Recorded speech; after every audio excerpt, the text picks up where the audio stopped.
Salom-sizlar. Bugun sizlar bilan sun'iy intellekt haqida juda qiziqarli va foydali ma'lumotlar bilan bo'lishmoqchiman. Agar bu mavzu sizni qiziqtirsa, videoni oxirigacha tomosha qiling.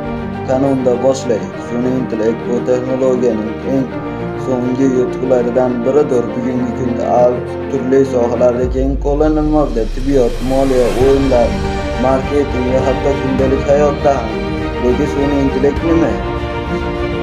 Bu odamlar tomonidan yaratilgan tizimlar, ularning aslida insonlar kabi fikrlash, qarorlar qabul qilish, o'rganish va ishlarni bajarish, oson mashina o'rganish va chuqur o'rganish texnologiyalariga asoslanadi. Bu texnologiyalar yordamida mashinalar o'z tajribasida o'rganib, vaqt o'tishida yanada aqlli bo'ladi. Biroq sun'iy intellekt bilan bog'liq ba'zi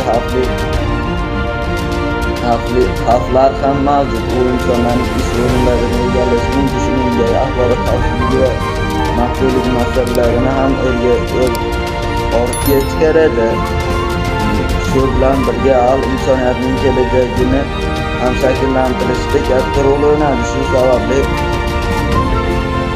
ni to'g'ri va ehtiyotkorlik bilan boshqarishimiz zarur. Agar biz uni xavfsiz va samarali ishlatsa, u kelajakda bizning hayotimizni yanada yaxshilashiga yordam beradi. Shunday qilib, sun'iy intellekt bugun nafaqat inson, balki kundalik hayotimizning ajralmas qismiga aylandi. Kelajakda nimalar bo'lishini kutib olamiz, lekin hozirgi kunda ham bu texnologiyalar bizning atrofimizni o'zgartirib bormoqda. Agar sizga video yoqqan bo'lsa, layk bosing va kanalga obuna bo'lishni unutmang. Savollar yoki fikr bo'lsa, izohlarda yozing, javob berishga tayyorman.